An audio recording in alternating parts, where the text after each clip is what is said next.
All right, let's dive in. Today we're all about watercolors. Hmm. Specifically, how to make your paintings look super real, by mastering light and shadow. Yeah, light and shadow. We'll be using this article, Creating Light and Shadow in Watercolor Painting Techniques for Realism, Okay. from Irish Art Mart's Art News. I think we all see light and shadow every day, but it's like we don't really think about it until we try to paint it. It's true. It's like you suddenly realize there's this like whole other level of seeing things. Totally. So let's break down this secret language Okay. of light and shadow, starting with these key terms from the article.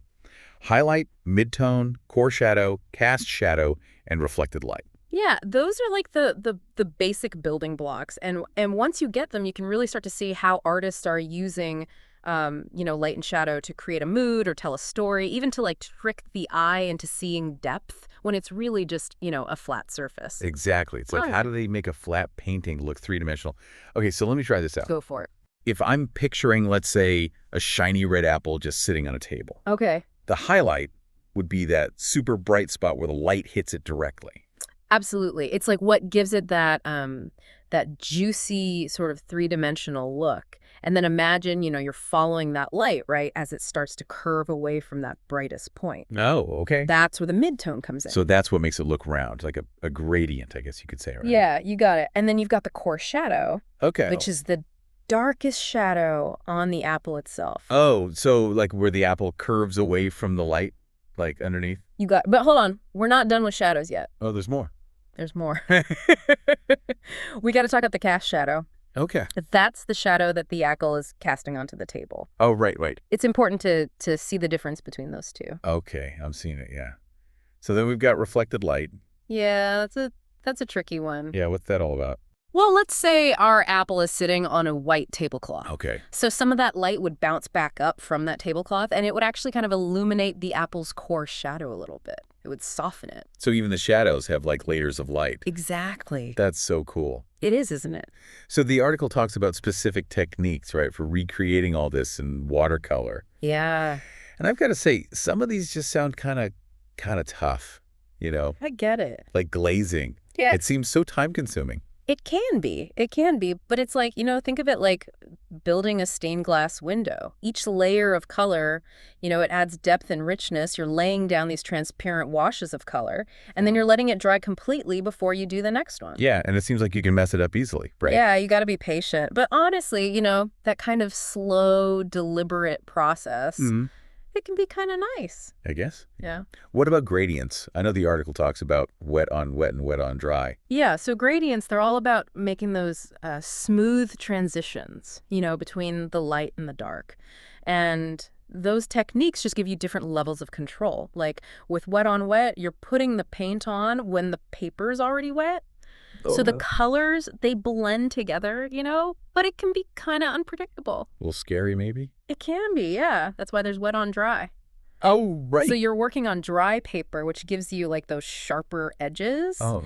It's good for those hard-edged shadows you might see if something's like brightly lit, Okay, that makes sense. So you can use them together to do different things. Right. And then there's washes. Yeah, washes. What are those exactly? Think of it like your base coat of color. Oh, okay. Before you add all those details. There are different types, like flat wash, graded wash, and variegated wash. Oh, right. So like if I wanted to do a plain blue sky, that would be a flat wash. Exactly. And then if you wanted to do like a sky that fades from, light blue at the horizon to like a deeper blue overhead, that's when you'd use a graded wash. So you're basically doing a gradient, but, just with one color. Oh, that's cool. And then variegated wash. That sounds like the most, the most advanced. It's definitely the most adventurous. Think about like a sunset. Oh, yeah. With all those colors, blending those oranges and pinks and purples all together. Oh. That's a variegated wash. Oh, okay. Now for the technique that I am most nervous about. Oh, yeah. Lifting. I am so scared of messing up my paper. I hear you. Lifting is all about removing pigment. Right. To create those highlights or to soften edges. It's kind of like erasing, but a little bit more delicate. Yeah. The article says to use a damp brush or sponge to lift the color and practice. Oh, yeah. Always. Practice. Because you don't want to end up with a hole in your beautiful painting. Definitely not. Yeah. Any tips for, like, not overworking the paper? Just be gentle. Don't scrub too hard. You want to lift the pigment without, like, damaging the paper fibers. And good quality watercolor paper can really help with that. Oh, yeah, I bet. So we've got glazing, gradients, washes, and lifting. It's like there's a technique for, like, every situation. There is, pretty much. And you can even combine them to make, like, even more complex effects. Like, imagine starting with a graded wash for the sky, and then you use lifting to make some clouds, and then maybe glazing to make it look even deeper. Oh, wow, yeah. So many things you could The do. possibilities are endless. Before we get carried away, maybe we should talk about the exercises Oh, yeah. Good idea. that the article suggests. Let's do it. All right, so I'm ready to try some of these out. Yeah, let's do it. The article suggests a sphere study. Okay. Why is painting a sphere like such a classic art exercise? Well, it's so simple, but it can be tough. I guess so, yeah. That's the thing, It really makes you understand, like, how light works. Oh, Like how it wraps around an object. How those highlights and midtones and shadows all work together to make it look real. so it's like the basics of light and shadow. Pretty much, yeah. And once you can paint a sphere that actually looks like a sphere, you can paint anything. Oh, wow. Okay, I like that. So then the article mentions reflective surfaces. Oh, yeah, reflections. I'm picturing like a still life, Mm-hmm. maybe with a glass of water and some fruit. Okay. But those reflections, those are tough. Yeah, they can be tricky, but they're so cool when you get them right? Yeah. Think about how the objects look kind of distorted through the water. Yeah, they do. And the light, it bends and makes these cool patterns. Mm-hmm. The article mentions using masking fluid for the highlights. Oh, yeah. Masking fluid? Yeah, it can be a real lifesaver. That's the stuff you paint on to, like, protect areas, right? Yeah. You can use it to make those super sharp edges or to save areas you want to stay white, like those little sparkles on the glass. And you just paint right over it and then peel it off, and it's like magic. It is like magic. Okay, so you use that for the highlights, and then what are the rest of the reflection? Well, that's where we can use some of those lifting techniques Oh, right. to get those subtle changes in tone. And don't forget color temperature. Oh, yeah, right. Remember how we talked about that? So if you had a red apple next to the glass, the reflection might have some red in it, right? Exactly. It's Right. all about those little details. Wow. And try using different amounts of water when you're lifting. Like a dry brush will give you a softer lift, but a wet brush, that'll lift more of the pigment. So it's all about experimenting It is. to see what looks best. Okay, last exercise. Okay. Landscape shadows. Oh, yeah. Seems like you could get some really dramatic effects with that one. Absolutely. Imagine a sunset, Okay. right? With those golden colors and the long, cool shadows from the trees and rocks. Oh, yeah. You can really play with contrast there, both in the values and the color temperature. I'm picturing like a forest scene Yeah. with the sun coming through the trees, Mm-hmm. making those patterns on the ground. Exactly. And think about how you could use a graded wash to do that, fading light in the sky. Right. And then use lifting to do those bright spots on the ground. And maybe even some glazing to, make the shadows in the forest darker. Wow. Yeah. I'm really starting to get how you can combine all these different techniques. It's amazing, right? It is. Okay, but before I go totally crazy with my ideas, Yeah.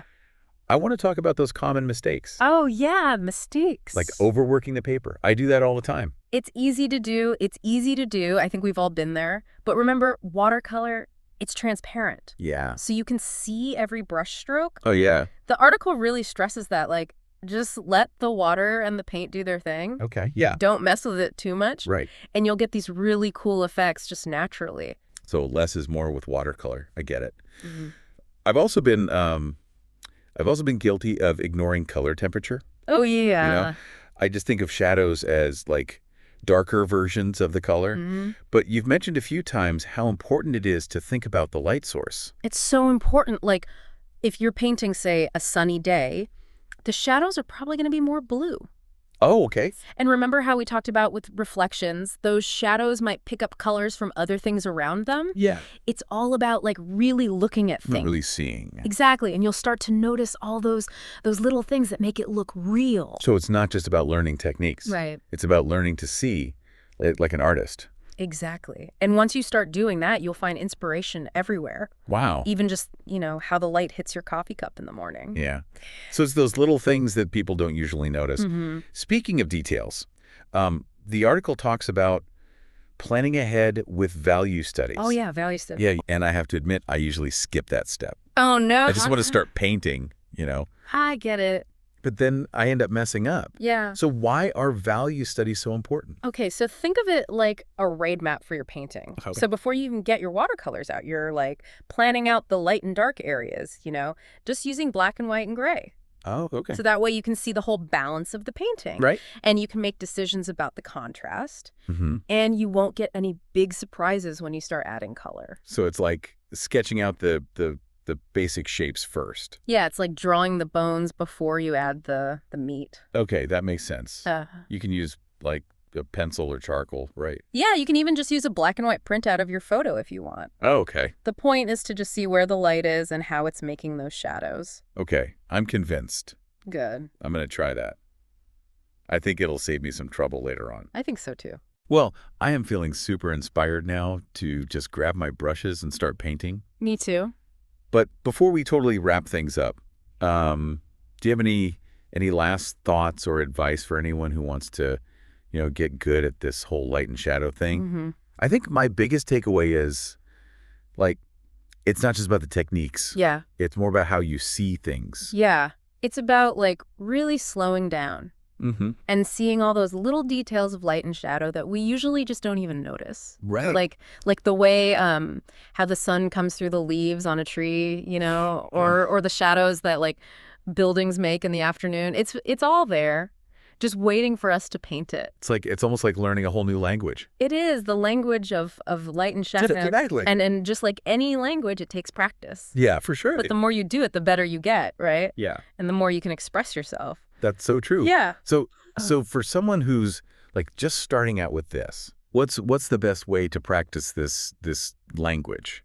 I always tell people to carry a sketchbook, everywhere. Oh, okay. And whenever something, catches your eye, Yeah. the way the light hits a building or those little shadows in a flower, just sketch it. Just sketch it out. Yeah. It doesn't have to be perfect, Yeah. It's more about capturing those basic shapes. Right. So it's like visual note-taking. Exactly. You're training yourself to see like an artist sees. Oh, okay. You're breaking it down into those simple elements. And the more you do it, the easier it gets. And then when you're painting, you can remember all those things that you saw. Exactly. And don't be afraid to try new things. Yeah. Different techniques, different subjects, different lighting.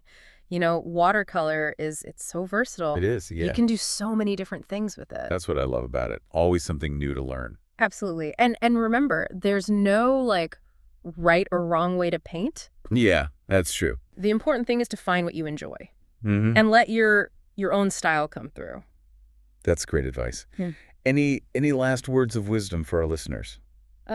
Just don't be afraid to mess up. Yeah. I mean, every time you make a mistake, you learn something. That's a good way to look at it. Let yourself experiment and have fun. I think that's the most important thing.